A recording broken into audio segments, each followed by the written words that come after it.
ਵਾਹਿਗੁਰੂ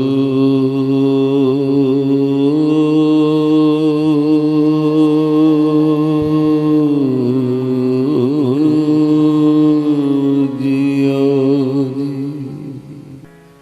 ਸਭ ਤੋਂ ਵੱਡੇ ਭਾਗੀ ਗੁਰ ਸਿੱਖਾਂ ਕੇ।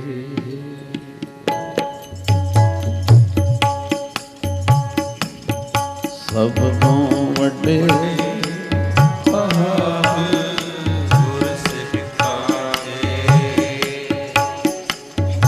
ਵਾਹ ਵਾਹ। ਸਭ ਤੋਂ ਵੱਡੇ ਭਾਗ ਗੁਰ ਸਿੱਖਾਂ ਕੇ। ਸਭ ਤੋਂ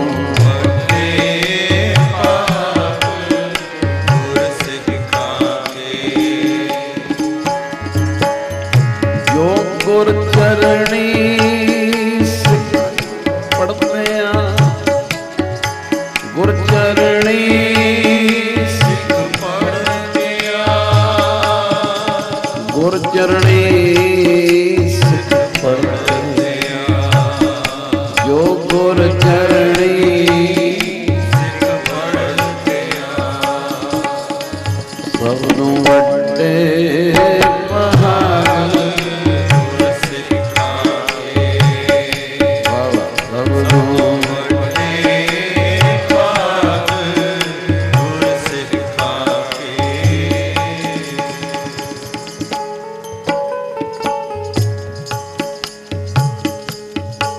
ਧੰਨ ਧੰਨ ਭਾਗ ਤਿੰਨਾ ਭਗਤ ਜਨਾ।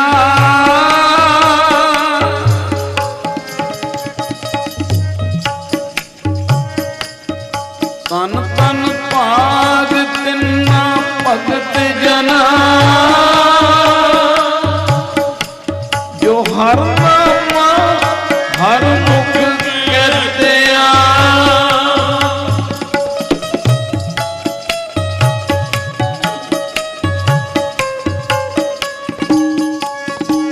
ਧੰਨ ਧੰਨ ਭਾਗ ਤਿੰਨਾ ਸੰਤ ਜਨਾ। ਧੰਨ ਧੰਨ ਭਾਗ ਤਿੰਨਾ ਸੰਤ ਜਨਾ, ਜੋ ਹਰ ਜਸ ਸਰਵਣੀ ਸੁਣਦੇ ਆ, ਜੋ ਹਰ ਜਸ ਸਰਵਣੀ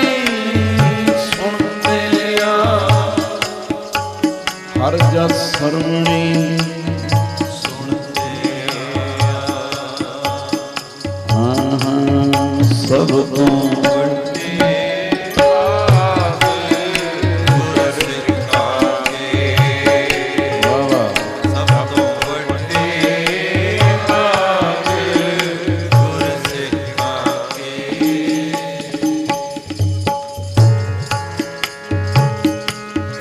ਧੰਨ ਧੰਨ ਭਾਗ ਤਿੰਨਾ ਸਾਧ ਜਨਾ,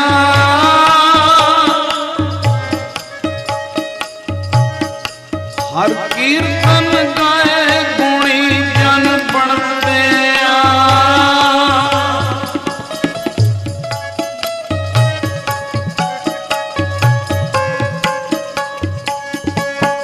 ਧੰਨ ਧੰਨ ਭਾਗ ਤਿੰਨਾ ਗੁਰਮੁਖਾਂ, ਜੋ ਗੁਰ ਸਿੱਖ ਲੈ ਮਨ ਜਿਣਦੇ ਆ, ਜੋ ਗੁਰ ਸਿੱਖ ਲੈ ਮਨ ਜਿਣਦੇ ਆ, ਗੁਰ ਸਿੱਖ ਲੈ ਮਨ ਜਿਣਦੇ ਆ। ਸਭ ਤੋਂ ਵੱਡੇ ਭਾਗ ਗੁਰ ਸਿੱਖਾਂ ਕੇ। ਸਭ ਤੋਂ ਵੱਡੇ ਭਾਗ ਗੁਰ ਸਿੱਖਾਂ ਕੇ,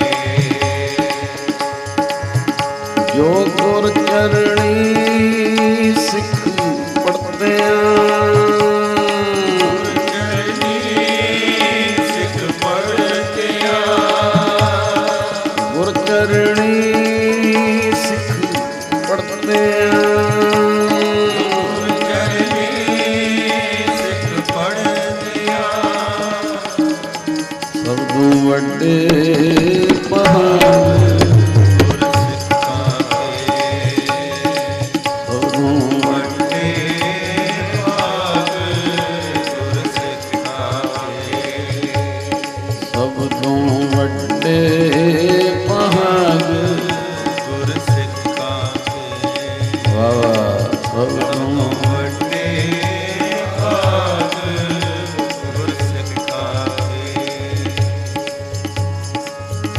ਜੋ ਗੁਰ ਚਰਣੀ,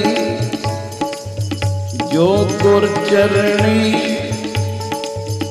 ਜੋ ਗੁਰ ਚਰਣੀ ਸਿੱਖ ਪੜ੍ਹਦਿਆਂ, ਗੁਰ ਚਰਣੀ ਸਿੱਖ ਪੜ੍ਹਦਿਆਂ ਸਭ ਤੋਂ ਵੱਡੇ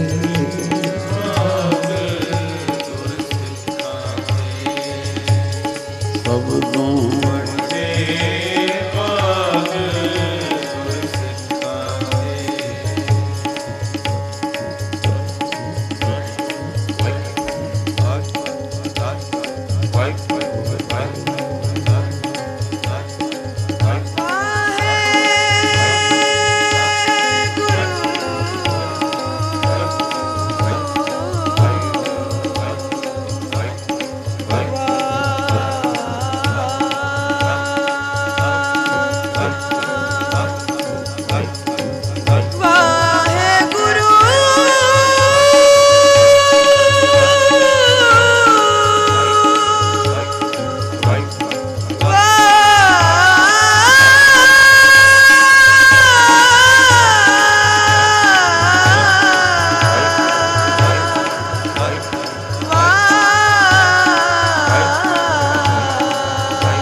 ਸਭ ਤੋਂ ਵੱਡੇ ਪਾਕ ਸਿੱਖਾਂ ਕੇ,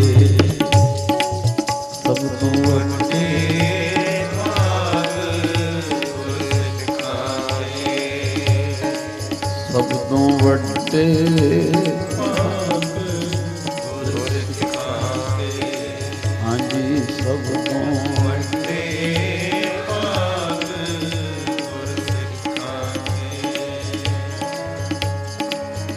ਜੋ ਗੁਰ ਚਰਣੀ ਸਿੱਖ ਪੜ੍ਹਦਿਆਂ, ਗੁਰ ਚਰਣੀ ਸਿੱਖ ਪੜ੍ਹਦਿਆਂ, ਗੁਰ ਚਰਣੀ ਸਿੱਖ ਪੜ੍ਹਦਿਆਂ,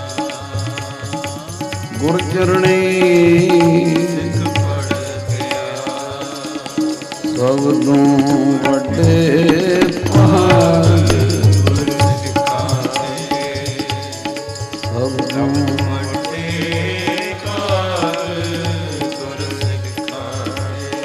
ਹਾਂਜੀ ਸਭ ਤੋਂ ਵੱਡੇ ਭਾਗ ਗੁਰ ਸਿੱਖਾਂ ਦੇ, ਹਾਂ ਸਭ ਤੋਂ ਵੱਡੇ ਭਾਗ ਗੁਰ ਸਿੱਖਾਂ ਦੇ। ਸਾਰੀ ਸੰਗਤ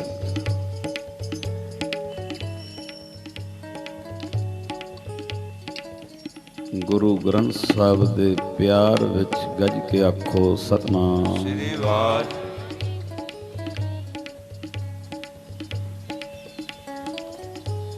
ਕਿੱਡੀ ਵੱਡੀ ਮੋਹਰ ਲਾਈ ਹੈ,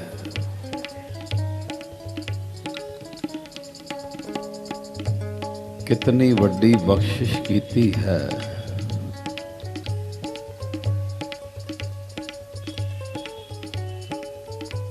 ਸਭ ਤੋਂ ਵੱਡੇ ਭਾਗ ਗੁਰ ਸਿੱਖਾਂ ਕੇ ਜੋ ਗੁਰ ਚਰਣੀ ਸਿੱਖ ਪੜ੍ਹਦੇ।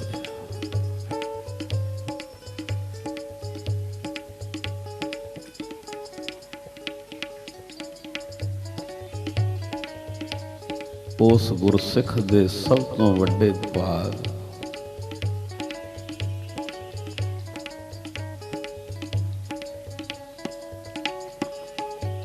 ਤੁਰਦਿਆਂ ਫਿਰਦਿਆਂ ਬਹਿੰਦਿਆਂ ਖਲੋਂਦਿਆਂ ਖਾਂਦਿਆਂ ਪੀਂਦਿਆਂ ਜਿਹਨੂੰ ਮਹਿਸੂਸ ਹੋ ਗਿਆ ਕਿ ਮੇਰਾ ਸਿਰ ਗੁਰੂ ਗੋਬਿੰਦ ਸਿੰਘ ਜੀ ਦੀ ਗੋਦੀ ਵਿੱਚ ਹੈ।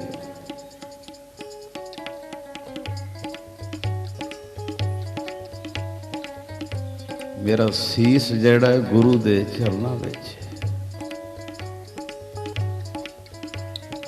ਔਰ ਫਿਰ ਉਸ ਚਰਨਾਂ ਦਾ ਸ਼ਬਦ ਦੀ ਕਮਾਈ ਕਰਕੇ ਰਸ ਮਾਣਦਾ ਹੈ।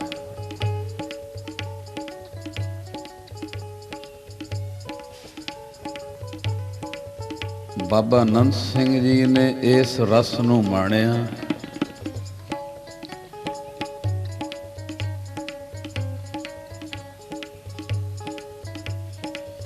ਜਦੋਂ ਇਸ ਰਸ ਨੂੰ ਮਾਣਿਆ ਤੇ ਹਿਰਦੇ ਚੋਂ ਲਫ਼ਜ਼ ਨਿਕਲੇ,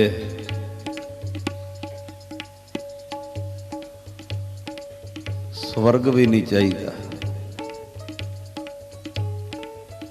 ਨਰਕਾਂ ਦਾ ਵੀ ਡਰ ਨਹੀਂ।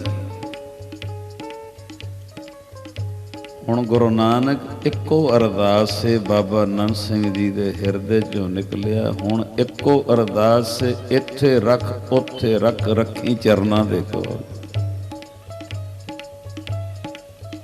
ਜਿਨ੍ਹਾਂ ਨੇ ਰਸ ਮਾਣਿਆ ਚਰਨਾਂ ਦਾ,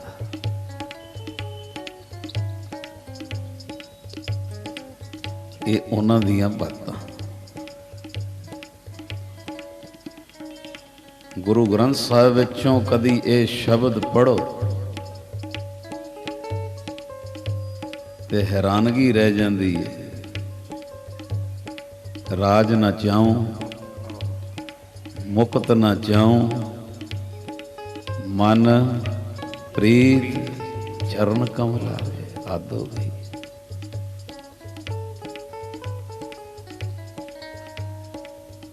ਆ ਤੁਹਾਡੇ ਚੋਂ ਕੋਈ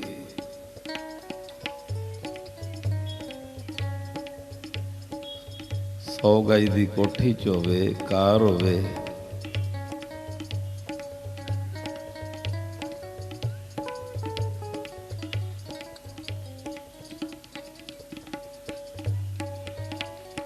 ਸੁੱਖਾਂ ਦੀ ਕੁਝ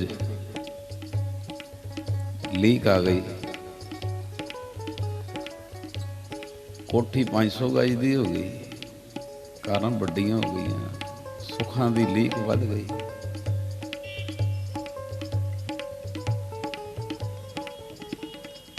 ਲੱਖਾਂ ਪੱਤੀਆਂ ਚੋਂ ਕਰੋੜਾਂ ਦੀ ਗਿਣਤੀ 'ਚ ਆ ਗਿਆ, ਸੁੱਖਾਂ ਦੀ ਲੀਕ ਵੱਧ ਗਈ। ਇਹ ਸੁੱਖਾਂ ਦੀ ਲੀਕ ਦਾ ਐਂਡ ਹੈ ਰਾਜਾ ਬਣ ਜਾਣਾ। ਹਕੋ ਸਤਿਨਾਮ, ਹੁਕਮ ਚੱਲਣਾ। ਹੁਣ ਕੋਠੀਆਂ ਕਾਰਾਂ ਤੋਂ ਇੰਨੇ ਲੈਵਲ ਤੇ ਵੀ ਆ ਗਿਆ ਕਿ ਰਾਜ ਭਾਗ ਦਾ ਮਾਲਕ ਬਣ ਗਿਆ। ਦੁਨਿਆਵੀ ਚੀਜ਼ ਦਾ ਸਿਰਾ ਰਾਜ ਭਾਗ, ਮੁਲਕ ਤੇ ਹੁਕਮ।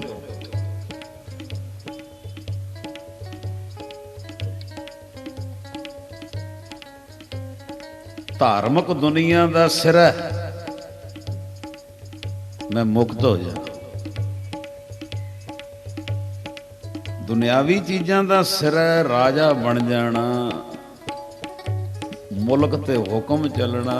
ਧਾਰਮਿਕ ਦੁਨੀਆ ਦਾ ਸਿਰਾ ਮੁਕਤੀ ਮਿਲ ਜਾਣੀ। ਔਰ ਵੇਖੋ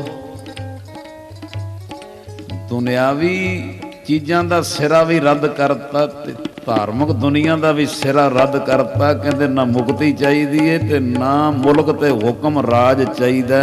ਗੁਰੂ ਗੋਬਿੰਦ ਸਿੰਘ ਤੇਰੇ ਚਰਨਾਂ ਦੀ ਪ੍ਰੀਤ ਚਾਹੀਦੀ। ਕਿਆ ਬਾਤ। ਸਤਿ ਸ੍ਰੀ ਅਕਾਲ। ਰਾਜ ਨਾ ਚਾਹੂੰ, ਮੁਕਤ ਨਾ ਚਾਹੂੰ, ਮਨ ਪ੍ਰੀਤ ਚਰਨ ਕਮਲ ਹਾਰੇ।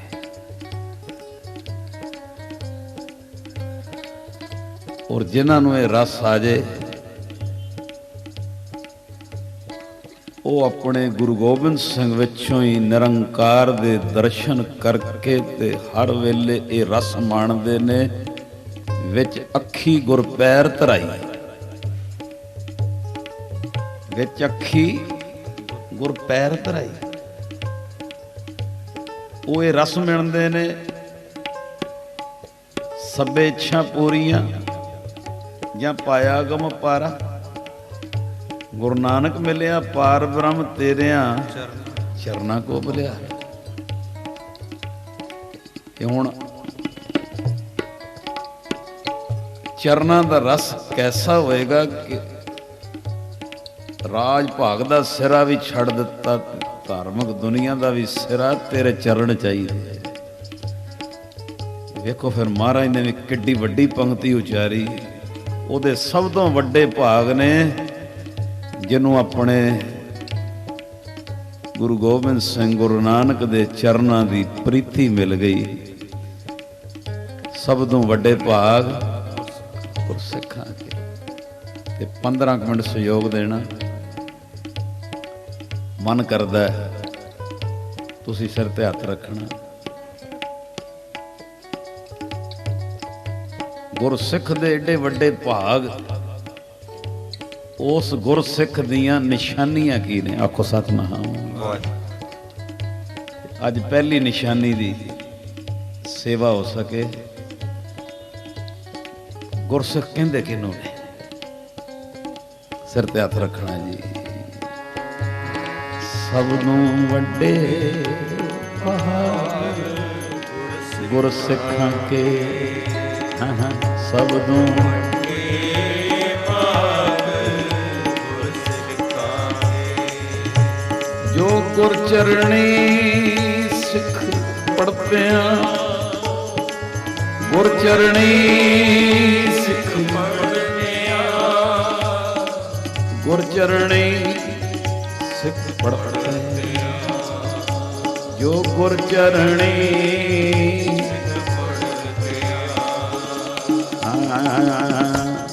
ਸਭ ਤੋਂ ਵੱਡੇ ਭਾਗ ਗੁਰਸਿੱਖਾਂ ਕੇ, ਸਭ ਤੋਂ ਵੱਡੇ ਭਾਗ ਗੁਰਸਿੱਖਾਂ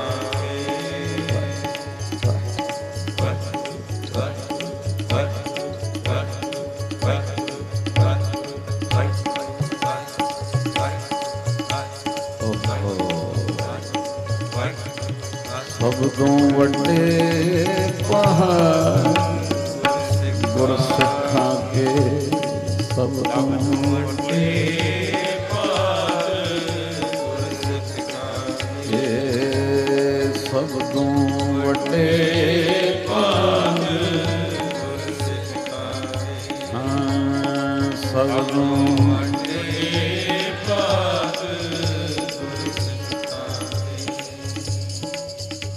ਸਾਰੇ ਗੱਜ ਕੇ ਆਖੋ ਸਤਿਨਾਮ। ਸੰਗਤ ਵਿੱਚ ਤਾਕਤ ਹੈ।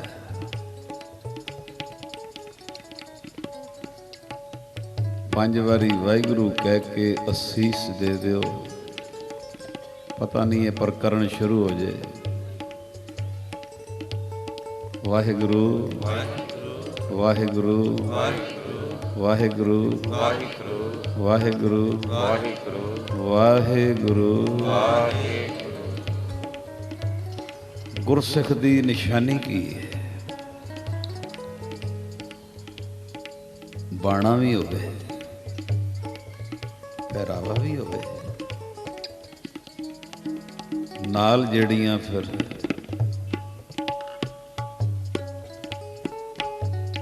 ਅਧਿਆਤਮਕ ਨਿਸ਼ਾਨੀਆਂ ਗੁਰਸਿੱਖ ਦੀਆਂ।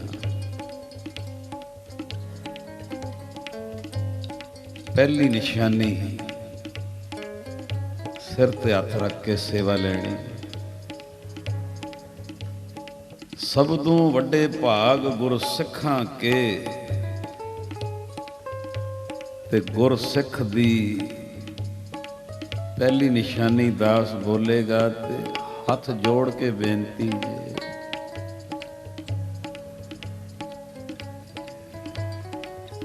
ਹਿਰਦੇ ਤੇ ਲਿਖ ਵੀ ਲੈਣਾ ਤੇ ਯਤਨ ਵੀ ਕਰਨਾ ਵੀ ਉਹ ਨਿਸ਼ਾਨੀ ਜੀਵਨ 'ਚ ਆ ਜਾਏ। ਗੁਰਸਿੱਖ ਦੀ ਪਹਿਲੀ ਨਿਸ਼ਾਨੀ, ਗੁਰਸਿੱਖ ਦੀ ਪਹਿਲੀ ਨਿਸ਼ਾਨੀ ਸੁਚੇਤ ਰਹਿ ਕੇ ਧਿਆਨ ਦੇਣਾ। ਪਹਿਲੀ ਨਿਸ਼ਾਨੀ ਹਰ ਵੇਲੇ ਸੁਚੇਤ ਰਹਿ ਕੇ ਆਪਣੇ ਸਵਾਸਾਂ ਨੂੰ ਸਫਲਾ ਕਰਦਾ ਹੈ। ਆਖੋ ਸਤਿਨਾਮ। ਬਹੁਤ ਧਿਆਨ ਦੇਣਾ। ਇਹ ਥੋੜਾ ਜਿਹਾ ਨਾ ਸੁਚੇਤ ਰਹਿਣਾ ਪੈਂਦਾ ਇਹਦੇ 'ਚ। ਇਹ ਗੁਰਸਿੱਖ ਦੀ ਪਹਿਲੀ ਨਿਸ਼ਾਨੀ ਹੈ, ਸੁਚੇਤ ਰਹਿ ਕੇ ਤੇ ਸਵਾਸਾਂ ਨੂੰ ਸਫਲਾ ਕਰਦਾ ਹੈ। ਇਹ ਅੱਗੇ ਵੀ ਤੁਸੀਂ ਬਚਨ ਸੁਣਿਆ,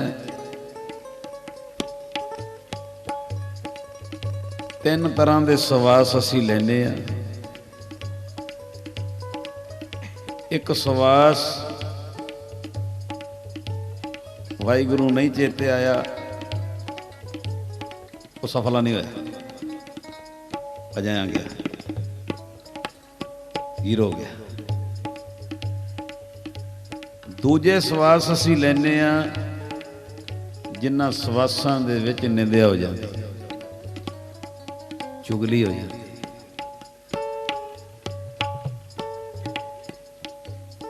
ਦੂਜੇ ਸਵਾਸ ਅਸੀਂ ਇਹ ਲੈਂਦੇ ਹਾਂ ਜਿਨ੍ਹਾਂ ਵਿੱਚ ਅਸੀਂ 15 ਮਿੰਟ ਨਿੰਦਿਆ ਕਰ ਬੈਠੇ, ਚੁਗਲੀ ਕਰ ਬੈਠੇ, ਕੋਈ ਗਲਤ ਪ੍ਰੋਗਰਾਮ ਵੇਖ ਬੈਠੇ। ਹੁਣ ਜਿਹੜੇ ਪਹਿਲੇ ਸਵਾਸ ਨੇ, ਵਾਹਿਗੁਰੂ ਨਹੀਂ ਜਪਿਆ ਗਿਆ, ਉਹ ਅਸੀਂ ਨਹੀਂ ਸੰਭਾਲਿਆ, ਜ਼ੀਰੋ ਹੋ ਗਿਆ, ਨਹੀਂ ਸੰਭਾਲਿਆ। ਦੂਜੇ ਸਵਾਸ ਜਿਨ੍ਹਾਂ ਵਿੱਚ ਨਿੰਦਿਆ ਹੋ ਜੇ, ਗਲਤ ਪ੍ਰੋਗਰਾਮ ਵੇਖਿਆ ਜਾਏ, ਚੁਗਲੀ ਹੋ ਜੇ, ਇਹ ਪਹਿਲੇ ਤੋਂ ਵੀ ਭੈੜੇ ਨੇ। ਕਿਉਂ?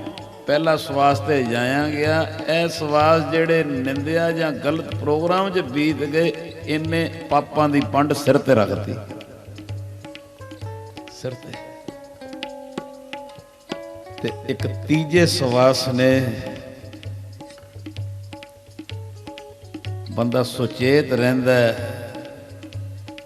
ਵਾਹਿਗੁਰੂ ਜਪੇ ਤੋਂ ਬਿਨਾਂ ਕਿਤੇ ਖਾਲੀ ਨਾ ਚਲਾ ਜਾਏ, ਸਫਲਾ ਕਰਕੇ ਉਹਨੂੰ ਲੈਣਾ। ਇਹ ਗੁਰਸਿੱਖ ਦੀ ਪਹਿਲੀ ਨਿਸ਼ਾਨੀ, ਹਰ ਵੇਲੇ ਸੁਚੇਤ ਰਹਿ ਕੇ ਸਵਾਸਾਂ ਨੂੰ ਸਫਲਾ ਕਰਨਾ। ਪਹਿਲੇ 2 ਸਵਾਸਾਂ ਦਾ ਕੰਟਰੋਲ ਕਰ।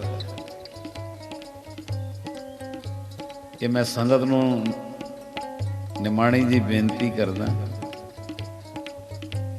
ਕੋਸ਼ਿਸ਼ ਤੇ ਕੀਤੀ ਹੈ ਬਹੁਤ,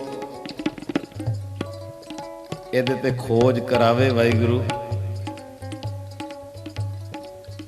ਹੋ ਸਕਦਾ ਭੁੱਲ ਵੀ ਹੋ ਜੇ, ਪਰ ਕਾਫੀ ਖੋਜ ਕਰਨ ਤੋਂ ਇਹੀ ਸਾਹਮਣੇ ਆਇਆ ਹੈ ਕਿ ਸਵਾਸ ਸਾਨੂੰ ਜਨਮ ਲੈਣ ਵੇਲੇ ਗਿਣ ਕੇ ਮਿਲੇ, ਬਹੁਤਿਆਂ ਇਹ ਗਿਣ ਕੇ ਮਿਲੇ। ਕੁਝ ਇੱਥੋਂ ਸਾਹਮਣੇ ਆਇਆ ਹੈ ਕਿ ਜਿਹੜੇ ਜੋਗੀ ਸਵਾਸ ਚੜਾ ਲੈਂਦੇ ਆ, ਹੈ ਜੀ, ਉਹਨਾਂ ਦੀਆਂ ਉਮਰਾਂ ਫਿਰ ਲੰਬੀਆਂ ਹੁੰਦੀਆਂ। ਸਵਾਸ ਗਿਣ ਕੇ ਮਿਲੇ ਆ, ਉਹਨਾਂ ਨੇ ਸਵਾਸ ਚੜਾਉਣ ਦਾ ਢੰਗ ਸਿੱਖ ਲਿਆ, ਉਮਰ ਵੱਡੀ ਹੋ ਗਈ।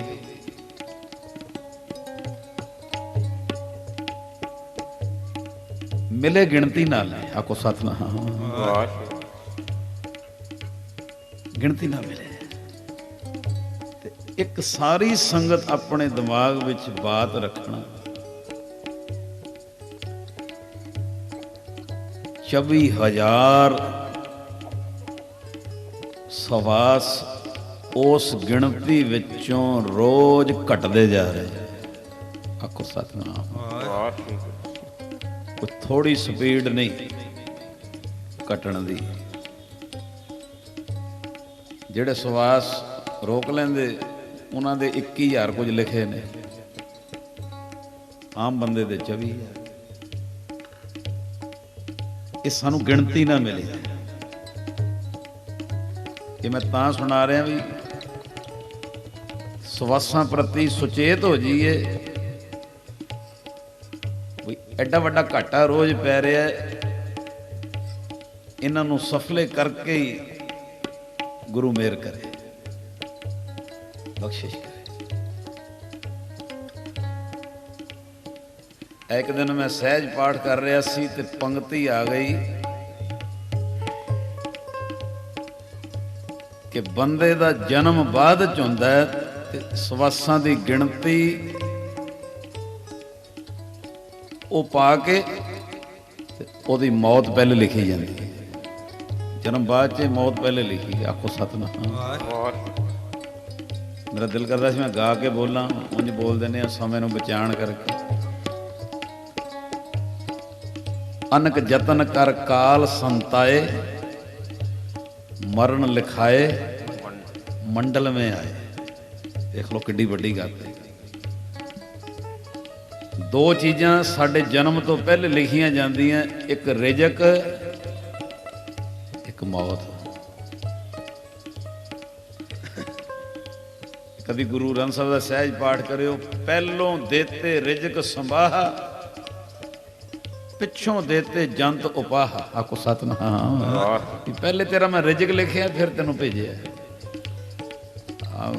मेरे समेत झाती पा लियो, 95% वो भार पिया रहिंदा। मुंडे नौकरी मिल जाए। आखो सतनाम। कारोबार चल, उन्हें लिख के भेजी रोटी तेरी। चलो 10% चिंता रख लै, 90% जोर इधर दे। असीं 95% जोर इधर दे देने, 5% रखने नाम वाल। चलो 10% चिंता रख लै, 90% जोर इधर दे।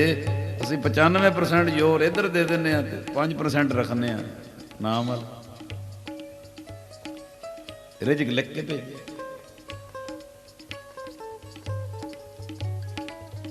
हूँ गुरबाणी नूं तो कोई कट कर नहीं सकता।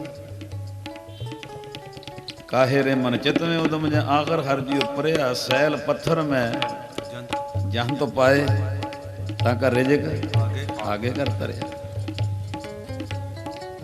इत्थे मैं हैरान हो जाना कि जन्म बाद विच ते मौत पहले। उन्हें सवासां दी गिणती तुहाडी साडी लिख के पाती, ते एक मन विच भै आ जाए, सुचेतता आ जाए कि वो गिणती दिनों दिन घटदी जा रही है। रब ने मरण तो बाद वेखना उस गिणती विचों सफले किन्ने कीते। आखो सतनाम। और इन्नी गल ते मैनूं कहण दी लोड़ ही नहीं, तुहानूं सारिआं नूं पता है कि कोई जी जा रहा होवे उस वेले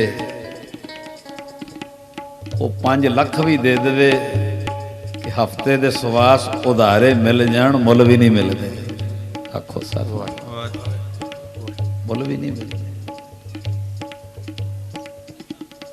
है भी कीमती ने, इसदा मतलब एक चीज मुल ही नहीं मिलती,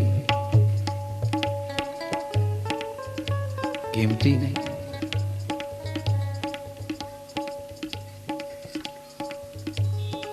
वो कीमती चीज अजाया जाई जाए। हुण घर च कोई जी कई बारी चाहने बाजे ते अरदास नाल ते कृपा हो सकती, पर वो कहिए भी आ 10 साल लै लो, इनू महीने दे सुवास दे दो। नहीं, शायद इसे करके सालस राय जोहरी नू जिहदे दिमाग विच ये वड़िया सी लाल बड़ा कीमती है। ये लाल कित्थों आया? गुरु नानक महाराज ने उन्होंने तीर मारिया सी, इन्हां लालां तो भी कीमती तेरे सवास लालां तो भी कीमती। एक मिनट पढ़ियो प्यार नाल जी। अपना लाल पछाण, अपना लाल पछाण, अपना लाल पछाण। बोलो भैणो अपना।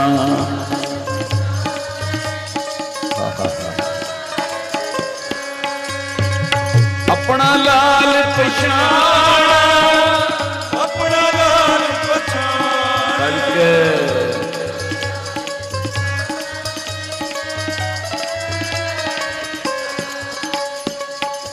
सुन सालस तू जोहरी अपना लाल पछाण। कूड़े लाल ना गंड बन अपना शौ सिंझा। ਸੁਣ ਸਾਲਸ ਤੂੰ ਜੋਹਰੀ ਆਪਣਾ ਲਾਲ। ਇਹ ਕਿੱਡੀ ਵੱਡੀ ਗੱਲ ਹੋਈ। ਗੁਰੂ ਨਾਨਕ ਕਹਿੰਦੇ ਐ ਇਹੋ ਜਿਹਾ ਲਾਲ ਸਾਲਸ ਰਾਏ ਜ਼ੋਰੀ 101 ਮੋਹਰ ਉਹਦੇ ਦਰਸ਼ਨ ਕਰਨ ਦੀ ਭੇਟ ਹੈ। ਉਹਨੇ ਮਰਦਾਨੇ ਨੂੰ 101 ਮੋਹਰ ਦਿੱਤੀ ਸੀ, ਲਾਲ ਵੀ ਲੈ ਜਾ 101 ਮੋਹਰ ਵੀ ਲੈ ਜਾ। ਇਹ ਲਾਲ ਇੰਨਾ ਕੀਮਤੀ ਹੈ ਜਿਹੜਾ ਇਹਦੇ ਦਰਸ਼ਨ ਵੀ ਕਰ ਲਵੇ ਲਾਲ ਦੇ 101 ਮੋਹਰ ਭੇਟ ਹੈ। ਗੁਰੂ ਨਾਨਕ ਕਹਿੰਦੇ ਇਸ ਲਾਲ ਤੋਂ ਵੀ ਕੀਮਤੀ ਸਾਲਸ ਰਾਏ ਜ਼ੋਰੀ ਇੱਕ ਇੱਕ ਸਵਾਸ ਜਿਹੜਾ ਇਹ ਸਿਰਫ ਗੁਰਸਿੱਖ ਦੀ ਪਹਿਲੀ ਨਿਸ਼ਾਨੀ ਸਵਾਸਾਂ ਪ੍ਰਤੀ ਸੁਚੇਤ ਹੋਵੇ ਤੇ ਇਹਨਾਂ ਨੂੰ ਕੋਸ਼ਿਸ਼ ਕਰੇ ਸਫਲਾ ਕਰਨਾ। ਸਫਲਾ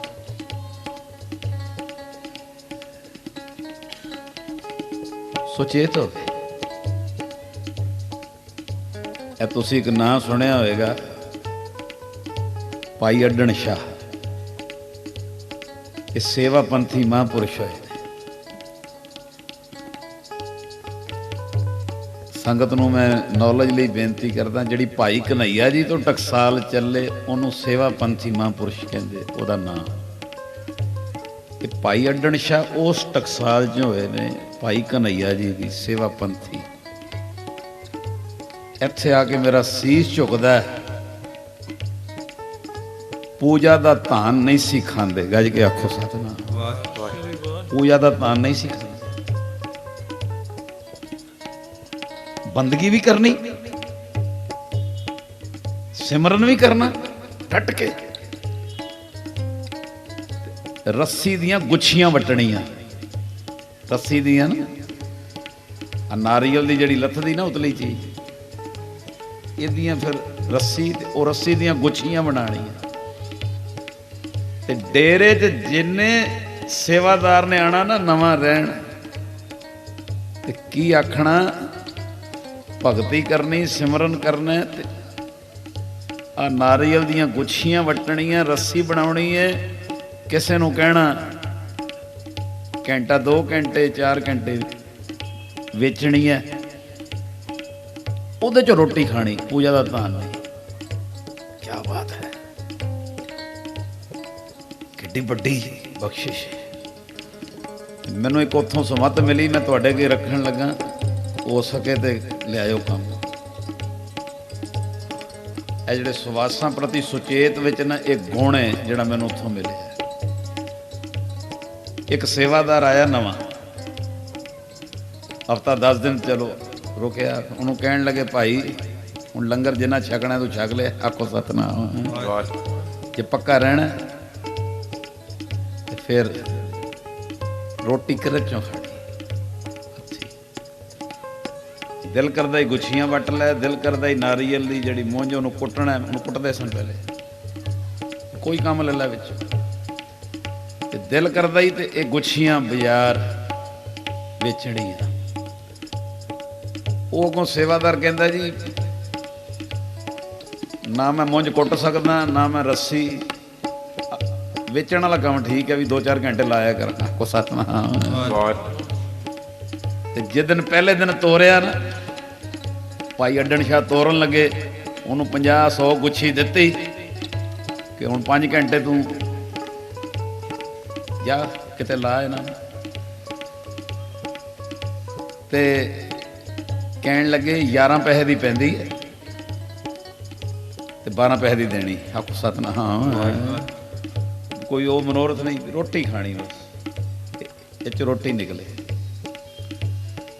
ਕਹਿਣ ਲੱਗੇ 11 ਪੈਸੇ ਦੀ ਪੈਂਦੀ ਹੈ ਤੇ 12 ਪੈਸੇ ਦੀ ਦੇਣੀ ਹੈ, ਹੁਣ ਜਿੰਨੀਆਂ ਵਿਗੀਆਂ ਉਹਦੇ 'ਚ ਰੋਟੀ ਖਾਣੀ। ਜਦੋਂ ਤੁਰਨ ਲੱਗਾ, ਹੁਣ ਤੁਹਾਡੇ ਸੁਣਨ ਵਾਲੀ ਗੱਲ ਜੀ, ਪਹਿਲੀ ਨਿਸ਼ਾਨੀ ਗੁਰਸਿੱਖ ਦੀ ਸੁਚੇਤ ਰਹਿ ਕੇ ਸਵਾਸਾਂ ਨੂੰ ਸਫਲਾ ਕਰੇ। ਜਦੋਂ ਤੁਰਨ ਲੱਗਾ ਤੇ ਭਾਈ ਅੱਡਣ ਸ਼ਾਹ ਪਤਾ ਕੀ ਕਹਿੰਦੇ, ਚੱਲੇ ਆ ਹਾਂਜੀ, ਕਿੰਨੀਆਂ ਗੁੱਛੀਆਂ ਲਈਆਂ ਜੀ? 50 ਕੁ ਲੈ ਲਈ। ਪਤਾ ਲੱਗ ਗਿਆ ਕਿੰਨੇ ਦੀ ਪੈਂਦੀ? ਹਾਂਜੀ 11। ਕਿੰਨੇ ਦੀ ਦੇਣੀ ਜੀ? 12 ਪੈਸੇ। ਤੁਰਨ ਲੱਗਾ ਕਹਿੰਦੇ ਹਾਂ। ਭਾਈ ਅੱਡਣ ਸ਼ਾਹ ਕਹਿੰਦੇ ਇੱਕ ਗੁਣ ਲੈ ਜਾ। ਇੰਨਾ ਕੁ ਗੱਤਾ ਦਿੱਤਾ, ਗੱਤਾ ਤੇ ਕਹਿੰਦੇ ਗੱਤੇ ਤੇ ਲਿਖ ਕੇ ਲਾ ਦੇ ਰੱਸੀ ਦੀ ਗੁੱਛੀ 12 ਪੈਸੇ ਦੀ, ਤੇ ਜਿੱਥੇ ਗੁੱਛੀਆਂ ਰੱਖੇਗਾ ਨਾ ਤੇ ਕੋਲ ਗੱਤਾ ਇੱਟ ਦੀ ਸਹਾਰਾ ਦੇ ਕੇ ਨਾ ਗੱਤਾ ਰੱਖਦੀ। ਕਹਿੰਦਾ ਜੀ ਗੱਤੇ ਤੇ ਲਿਖਣ ਦੀ ਕੀ ਲੋੜ ਹੈ, ਜਿਹੜਾ ਆਏਗਾ ਮੈਂ ਕਹਿ ਦਾਂਗਾ 12 ਪੈਸੇ ਦੀ ਗੁੱਛੀ। ਦੇਖੋ ਕਹਿੰਦਾ ਜੀ ਗੱਤੇ ਤੇ ਲਿਖਣ ਦੀ ਕੀ ਲੋੜ ਹੈ, ਜਿਹੜਾ ਆਏਗਾ ਮੈਂ ਕਹਿ ਦਾਂਗਾ 12 ਪੈਸੇ ਦੀ ਗੁੱਛੀ। ਤੇ ਭਾਈ ਅੱਡਣ ਸ਼ਾਹ ਕਹਿੰਦੇ 100 ਚੋਂ 80 ਆਣੇ ਨੇ ਜਿਨ੍ਹਾਂ ਪੁੱਛਣਾ ਲੈਣਾ ਨਹੀਂ। ਜਿਨ੍ਹਾਂ ਤੈਨੂੰ ਕਹਿਣਾ 8 ਪੈਸੇ ਦੀ ਲਾ ਕੇ, ਕਹਿਣਾ 12 ਪੈਸੇ ਦੀਆਂ 2 ਲਾ ਕੇ, ਕਹਿਣਾ 9 ਪੈਸੇ ਦੀ ਲਾ ਕੇ, ਕਹਿਣਾ 10 ਪੈਸੇ, ਉਹ ਸਮੇਂ ਦੀ ਗੱਲ ਹੈ। 100 ਚੋਂ 90 ਨੇ ਆਣਾ, 80 ਨੇ ਆਣਾ ਪੁੱਛਣ ਲਈ। ਜਦੋਂ ਤੂੰ ਹਰ ਇੱਕ ਨੂੰ ਰੇਟ ਦੱਸੇਗਾ, ਉਹ ਕਹੇਗਾ ਘੱਟ ਕਰ, ਤੂੰ ਕਹੇਗਾ ਨਹੀਂ ਕਰਨਾ, ਉਹ ਕਹੇਗਾ ਕਿੰਨੇ ਦੀ, ਤੂੰ ਕਹੇਗਾ 12 ਪੈਸੇ ਦੀ। ਭਾਈ ਅੱਡਣ ਸ਼ਾਹ ਕਹਿੰਦੇ ਤੇਰੇ ਕਿੰਨੇ ਸਵਾਸ ਵਾਹਿਗੁਰੂ ਤੋਂ ਬਿਰਥਾ ਜਾਣਗੇ। ਦੇਖੋ ਕੈਸਾ ਮੈਨੂੰ ਬਹੁਤ ਵੱਡਾ ਗੁਣ ਮਿਲਿਆ। ਜਦੋਂ ਤੂੰ ਸਿਰ ਖਪਾਏਗਾ 100 ਚੋਂ 80 ਨੇ ਲੈਣਾ ਹੀ ਨਹੀਂ, ਤੇਰਾ ਵੈਸੇ ਹੀ ਆ ਕੇ ਪੁੱਛਣਾ ਹੀ ਨੇ, ਤੈਨੂੰ ਤੰਗ ਹੀ ਕਰਨਾ। ਇਹਨੇ ਦੀ ਲਾ, ਇਹਨੇ ਦੀਆਂ 2 ਲਾ, ਹੁੰਦਾ ਹੀ ਹੈ ਨਾ ਆਮ। ਦੱਸੋ ਆਪਾਂ ਕਹਿੰਦੇ ਹੀ ਆ, ਅਸੀਂ ਵੀ ਕਹਿੰਦੇ। ਤੇ ਭਾਈ ਅੱਡਣ ਸ਼ਾਹ ਕੀ ਕਹਿੰਦੇ 100 ਚੋਂ 80 ਗਾਹਕ ਆਣੇ ਜਿਨ੍ਹਾਂ ਨੇ ਗੁੱਛੀ ਲੈਣੀ ਨਹੀਂ, ਵੈਸੇ ਹੀ ਪੁੱਛਣਾ। 100 ਚੋਂ 80 ਆਣਗੇ, ਤੈਨੂੰ ਕਹਿਣਗੇ ਘੱਟ ਕਰ, ਤੂੰ ਕਹੇਗਾ ਇਹਨੇ ਦੀ ਪੈਂਦੀ। ਤੇ ਕਿੰਨੇ ਸਵਾਸ ਤੇਰੇ ਬਿਰਥਾ ਜਾਣਗੇ। ਵਾਹਿਗੁਰੂ ਸਿਮਰਨ ਤੋਂ ਇਹ ਗੁੱਛੀਆਂ ਲਾ ਕੇ ਗੱਤੇ ਤੇ ਲਿਖ ਕੇ ਰੱਖ ਦੇਣਾ, ਤੇ ਵਾਹਿਗੁਰੂ ਦੁਆਰਾ ਹਰ ਸਵਾਸ ਸੁਚੇਤ ਰਹਿ ਕੇ ਸਫਲਾ ਕਰਨਾ। ਨਿੱਕੀ ਜੀ ਸੋਟੀ ਰੱਖ ਲੈਣੀ ਹੈ, ਕੋਈ ਪੁੱਛੇ ਕਿੰਨੇ ਦੀ, ਤੇ ਉਹ ਗੱਤੇ ਨੂੰ ਸੋਟੀ ਲਾ ਦੇਣੀ ਹੈ, ਤਾਂ ਕਿ ਤੇਰਾ ਕੋਈ ਸਵਾਸ ਬਿਰਥਾ ਨਾ ਚਲਾ ਜਾਏ। ਦੇਖੋ ਆ ਗੁਣ ਹੈ। 5 ਮਿੰਟ ਸਹਿਯੋਗ ਦੇਣਾ, ਇਹ ਨਿੱਕੀ ਨਿੱਕੀ ਗੱਲਾਂ। ਗੁਰਸਿੱਖ ਦੀ ਪਹਿਲੀ ਨਿਸ਼ਾਨੀ, ਤੁਸੀਂ ਹੁਣ ਸਿਰ ਤੇ ਹੱਥ ਰੱਖੋਗੇ ਤੇ ਪ੍ਰਕਰਨ ਮਹਾਰਾਜ ਸ਼ੁਰੂ ਕਰਾ ਦੇਣਗੇ। ਗੁਰਸਿੱਖ ਦੀ ਪਹਿਲੀ ਨਿਸ਼ਾਨੀ ਸੁਚੇਤ ਰਹਿ ਕੇ ਸਵਾਸਾਂ ਨੂੰ ਸਫਲਾ ਕਰਦਾ ਹੈ। ਸਫਲਾ ਉਹ ਸੁਚੇਤ ਰਹਿੰਦਾ ਵੀ ਕਿਤੋਂ ਇੱਥੇ ਜ਼ਿਆਦਾ ਬੋਲਣ ਨਾਲ। ਹੁਣ ਇੱਥੋਂ ਗੁਣ ਲੈ ਲਓ ਕਿ ਜਿਹੜਾ ਵੀ ਆਪਣੇ ਵਿੱਚੋਂ ਬਹੁਤ ਜ਼ਿਆਦਾ ਬੋਲਦਾ, ਉਹ ਆਪਣੇ ਬਹੁਤ ਸਾਰੇ ਸਵਾਸ ਪਰਮੇਸ਼ਰ ਵੱਲੋਂ ਦਿੱਤੇ ਹੋਏ ਅਜਾਇਆਂ ਗਵਾ ਲੈਂਦਾ ਹੈ। ਆਖੋ ਸਤਿਨਾਮ ਵਾਹਿਗੁਰੂ। ਸਾਡੀ ਲਾਈਫ ਵਿੱਚ ਇਹ ਗੁਣ ਆ ਜੇ, ਜਿੰਨਾ ਲੋੜ ਉੱਥੇ ਬੋਲੋ, ਜਿੱਥੋਂ ਬਚ ਸਕਦਾ ਬਚਾ ਲਈਏ। ਕਰੋਗੇ ਕਿਰਪਾ।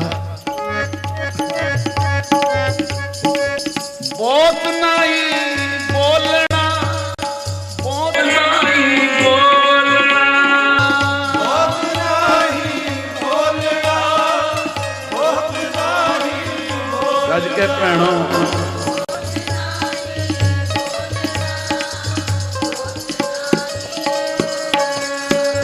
ਬਹੁਤ ਨਹੀਂ ਬੋਲਣਾ, ਬਹੁਤ ਨਹੀਂ ਬੋਲਣਾ।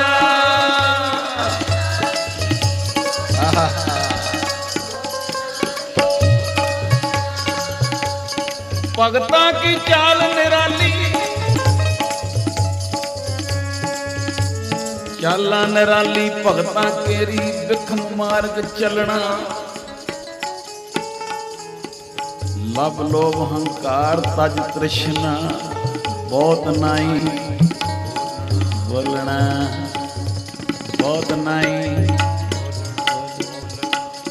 ਇੱਕ ਧਿਆਨ ਰੱਖਣਾ,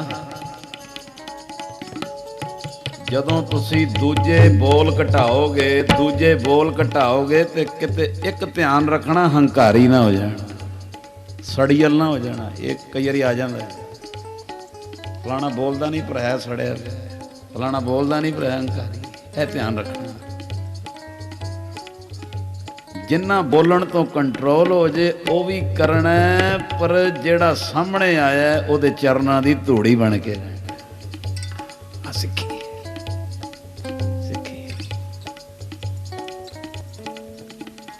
ਮੈਂ ਬਾਬਾ ਨੰਦ ਸਿੰਘ ਜੀ ਦਾ ਦਾਸ ਜੀਵਨ ਪੜ੍ਹ ਰਿਹਾ ਸੀ ਤੇ ਇੱਕ ਸਰੀਰ ਨੇ ਬਾਬਾ ਨੰਦ ਸਿੰਘ ਜੀ ਨੂੰ ਮਿਹਣਾ ਮਾਰਤਾ। ਬਾਬਾ ਜੀ ਕੋਲ ਪਹਿਰੇਦਾਰ ਹੁੰਦੇ ਸੀ ਇੱਕ ਦੋ, ਤੇ ਕਿਸੇ ਨੇ ਮਿਹਣਾ ਮਾਰਤਾ। ਇਹ ਤੁਹਾਡੇ ਝੋਲੀ ਭਰਨ ਵਾਲੀ ਗੱਲ ਹੈ। ਕਿਸੇ ਨੇ ਕਿਹਾ ਬਾਬਾ ਜੀ ਤੁਹਾਨੂੰ ਪਹਿਰੇਦਾਰ ਦੀ ਕੀ ਲੋੜ ਹੈ?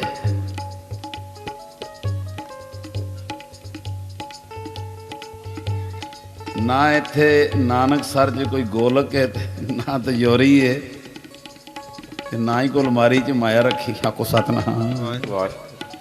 ਤਾਂ ਤੁਹਾਨੂੰ ਪਹਿਰੇਦਾਰ ਕੀ ਚਾਹੀਦਾ ਜੇ ਉੱਥੇ ਬਈ ਮਾਇਆ ਦਾ ਖਤਰਾ।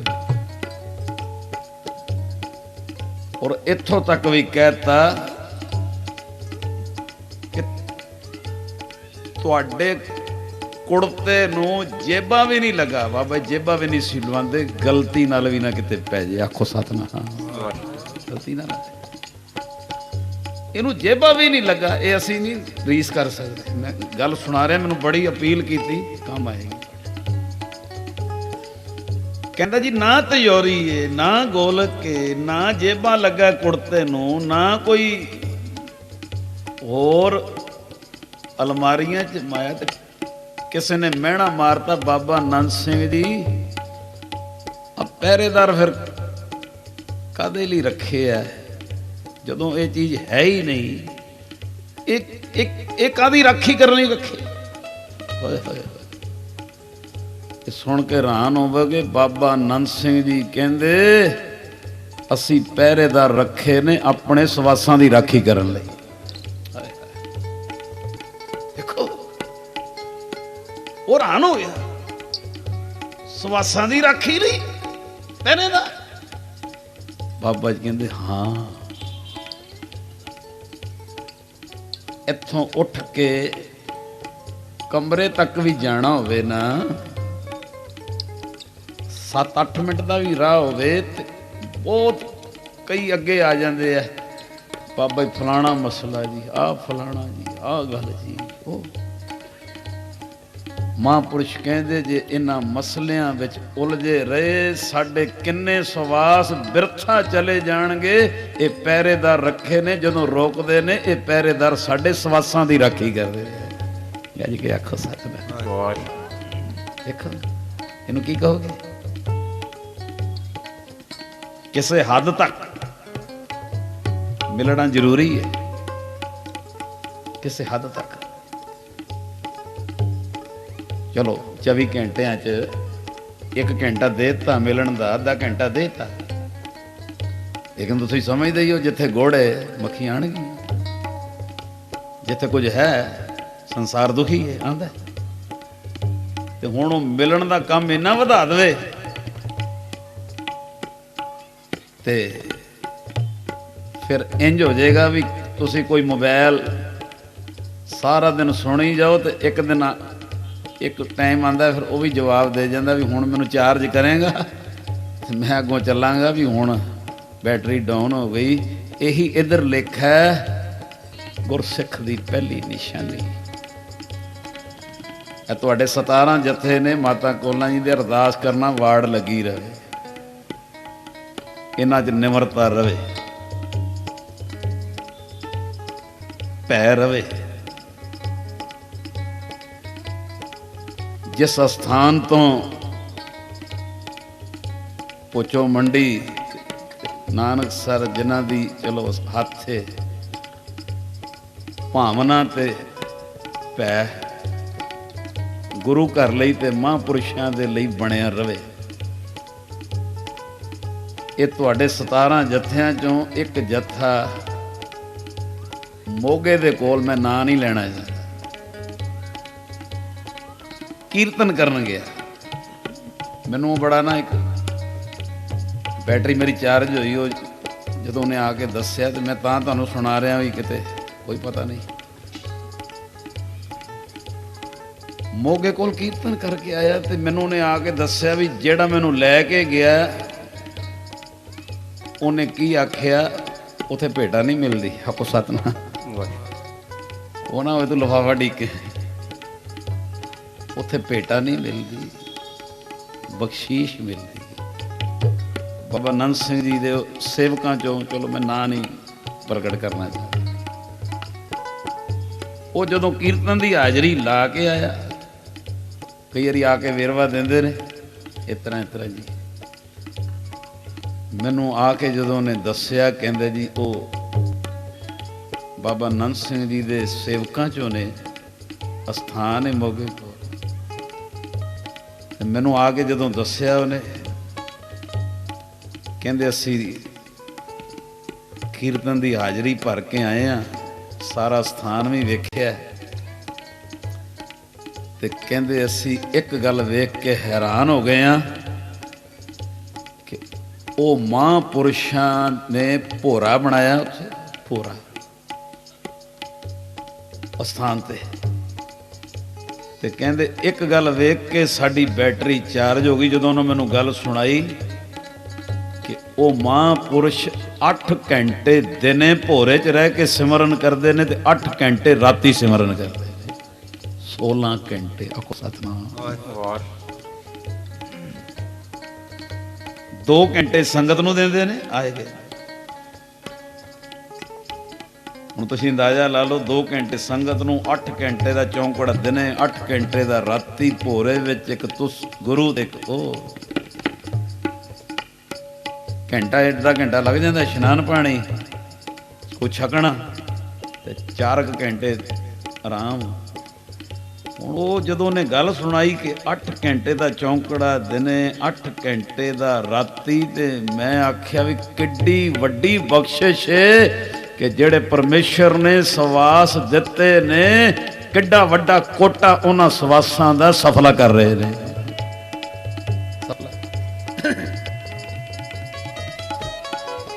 ਸਤਿ ਸ੍ਰੀ ਅਕਾਲ। ਪਹਿਲੀ ਗੁਰਸਿੱਖ ਦੀ ਨਿਸ਼ਾਨੀ ਆਪਣੇ ਸਵਾਸਾਂ ਪ੍ਰਤੀ ਸੁਚੇਤ ਰਹਿ ਕੇ ਇਹਨਾਂ ਨੂੰ ਸਫਲੇ ਕਰੇ। ਇਹ ਹੁਣ ਹੱਥ ਜੋੜ ਕੇ ਬੇਨਤੀ ਜੇ ਕਿ ਜਿੰਨੇ ਘਰਾਂ 'ਚ ਬਹਿ ਕੇ ਵੀ ਸਮਾਗਮ ਵੇਖਦੇ ਨੇ, ਤੇ ਇੱਥੇ ਵੀ ਕਿਧਰੇ ਕਾਰ 'ਚ ਜਾ ਰਹੇ ਹੋ, ਤੇ ਜੇ ਤੁਸੀਂ ਕਾਰ 'ਚ ਗਾਣੇ ਲਾਏ ਤੇ ਗੁਰੂ ਨਾਨਕ ਕੋਲ ਡਬਲ ਲੇਖਾ ਦੇਣਾ ਪਏ। ਉਸ ਲਈ ਸੁਚੇਤ ਹੋ ਜਾਓ। 2 ਘੰਟੇ ਦਾ ਸਫ਼ਰ ਹੈ, ਕਾਰ 'ਚ ਜਾ ਰਹੇ ਹਾਂ, ਕੀਰਤਨ ਲਾਵਾਂ, ਕੋਈ ਕਥਾ ਲਾਵਾਂ, ਮਹਾਂਪੁਰਸ਼ਾਂ ਦੇ ਬਚਨ ਲਾਵਾਂ, ਕੋਈ ਗੁਰਬਾਣੀ ਕੀਰਤਨ ਲਾਵਾਂ, ਨਾਲ ਵਾਹਿਗੁਰੂ ਵਾਹਿਗੁਰੂ ਜਪਾਂ। ਇਹ 2 ਘੰਟਿਆਂ 'ਚ ਜਿੰਨੇ ਸਵਾਸ ਲੈਣੇ ਨੇ, ਅਜਾਇਆ ਨਾ ਚਲੇ ਜਾਣ, ਗੁਰੂ ਨਾਨਕ ਦੇ ਦਰ ਤੇ ਸਫਲੇ ਹੋ ਜਾਣ। ਇਹ ਨਿੱਕੀ ਨਿੱਕੀ ਸੁਚੇਤਤਾ ਰੱਖੋ, ਸਫ਼ਰ ਵਿੱਚ ਸੁਚੇਤ ਸਫਲੇ ਕਰੋ।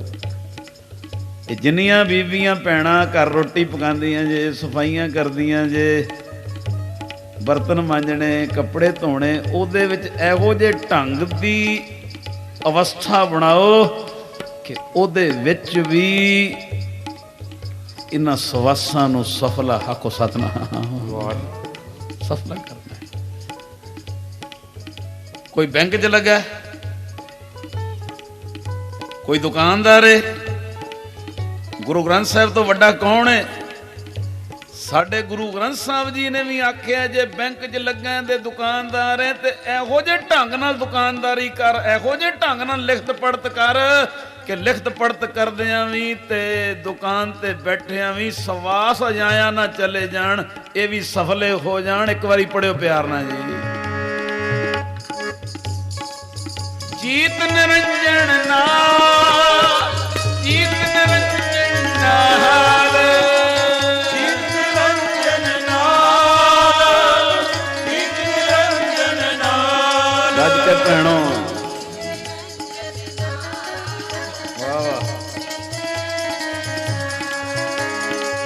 ਹੱਥ ਪਾਉ ਕਰ ਕਾਮ ਸਭ, ਹੱਥ ਪਾਉ ਕਰ ਕਾਮ। ਗੱਜ ਕੇ ਭੈਣੋ,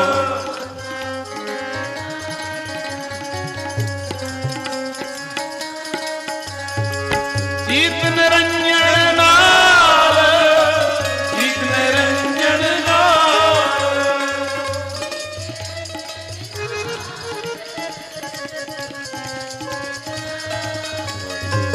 ਨਮਕ ਤਿਲੋਚਨਾ ਮੁਕਤ ਰਾਮ ਸਮਾਲ ਆਪਾਂ ਕਰ ਕਾਮ ਜੀਤ ਨਿਰੰਜਨ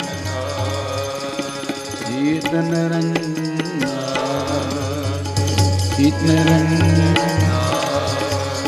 ਜੀਤ ਨਿਰੰਜਨ। ਤੁਹਾਡੇ ਤੇ ਮੇਰੇ ਤੇ ਮਹਾਰਾਜ ਜੀ ਕਿਰਪਾ ਕਰਨ।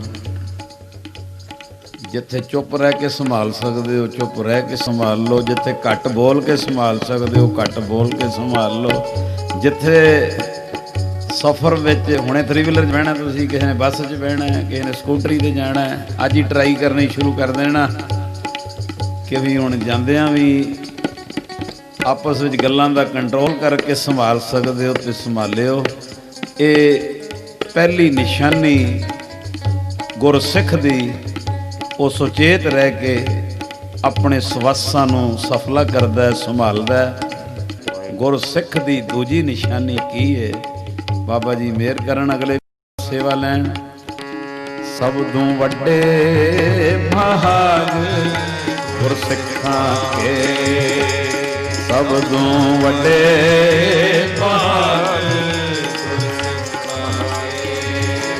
ਜੋ ਗੁਰ ਚਰਣੀ ਸਿੱਖ ਪੜ੍ਹਦਿਆਂ, ਗੁਰ ਚਰਣੀ ਸਿੱਖ ਪੜ੍ਹਦਿਆਂ, ਜੋ ਗੁਰ ਚਰਣੀ ਗੁਰ ਚਰਣੀ ਗੁਰ ਚਰਣੀ ਸਿੱਖ ਪੜ੍ਹਦਿਆਂ, ਜੋ ਗੁਰ ਚਰਣੀ ਸਿੱਖ ਪੜ੍ਹਦਿਆਂ, ਸਭ ਤੋਂ ਵੱਡੇ ਭਾਗ ਸਿੱਖਾਂ ਕੇ, ਸਭ ਤੋਂ ਵੱਡੇ ਭਾਗ ਗੁਰਸਿੱਖਾਂ ਕੇ, ਸਭ ਤੋਂ ਵੱਡੇ ਭਾਗ ਗੁਰਸਿੱਖਾਂ ਕੇ। ਬੋਲੇ ਸੋ ਨਿਹਾਲ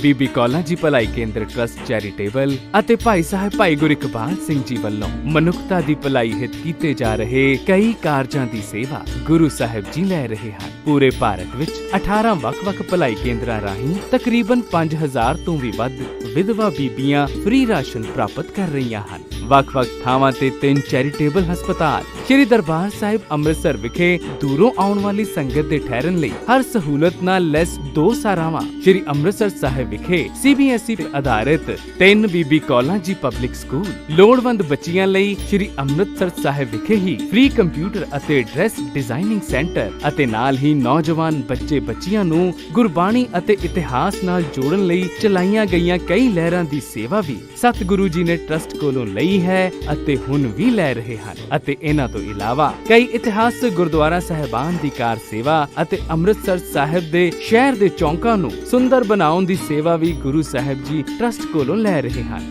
ਇਹ ਸਾਰੀਆਂ ਸੇਵਾਵਾਂ ਆਪ ਜੀ ਦੇ ਨਿੱਘੇ ਸਹਿਯੋਗ ਅਤੇ ਅਸੀਸ ਸਦਕਾ ਚੱਲ ਰਹੀਆਂ ਹਨ ਅਤੇ ਆਉਣ ਵਾਲੇ ਸਮੇਂ ਵਿੱਚ ਵੀ ਹਰ ਪਲ, ਹਰ ਘੜੀ, ਹਰ ਪੱਖ ਤੋਂ ਆਪ ਜੀ ਦੇ ਸਹਿਯੋਗ ਅਤੇ ਅਸੀਸ ਦੀ ਲੋੜ ਹੈ ਜੀ। ਕੌਲਾਂ ਜੀ ਭਲਾਈ ਕੇਂਦਰ ਟਰੱਸਟ ਅਤੇ ਭਾਈ ਗੁਰਇਕਬਾਲ ਸਿੰਘ ਜੀ ਦੀ ਅਨਮੁੱਲੀ ਦੇਣ ਧਾਰਮਿਕ ਰਸਾਲਾ ਸਿਫਤ ਸਲਾਹ। ਇਸ ਵਿੱਚ ਅਧਿਆਤਮਿਕ ਵਿਚਾਰ 5 ਖੰਡ ਕੀ ਹਨ? ਨਿਮਰਤਾ, ਨਿਰਵੈਰਤਾ, ਦਇਆ, ਧੀਰਜ, ਘੱਟ ਬੋਲਣਾ, ਘੱਟ ਖਾਣਾ, ਘੱਟ ਸੌਣਾ, ਜੀਵਨ 'ਚ ਕੈਸਾ ਹੋਵੇ। ਇਸ ਤੋਂ ਇਲਾਵਾ ਸਵਾਲਨਾਮਾ, ਜ਼ਿੰਦਗੀ ਦੀਆਂ ਬਾਰੀਕੀਆਂ, ਹੱਡ ਬੀਤੀਆਂ, ਬਾਲ ਸਿੱਖਿਆ, ਨਿੱਕੀਆਂ ਗੱਲਾਂ, ਵੱਡੇ ਅਸਰ, ਅਨਮੋਲ ਬਚਨ ਅਤੇ ਗੁਰੂ ਦੇ ਪਿਆਰਿਆਂ ਦਾ ਜੀਵਨ। ਇਹ ਸਭ ਖਜ਼ਾਨਾ ਆਪ ਜੀ ਦੇ ਘਰ ਹਰ 2 ਮਹੀਨੇ ਬਾਅਦ ਸਿਫਤ ਸਲਾਹ ਰਸਾਲੇ ਦੇ ਰੂਪ ਵਿੱਚ ਪਹੁੰਚ ਸਕਦਾ ਹੈ। ਰਸਾਲਾ ਬੁੱਕ ਕਰਵਾਉਣ ਲਈ ਸੰਪਰਕ ਕਰੋ 98765 25850।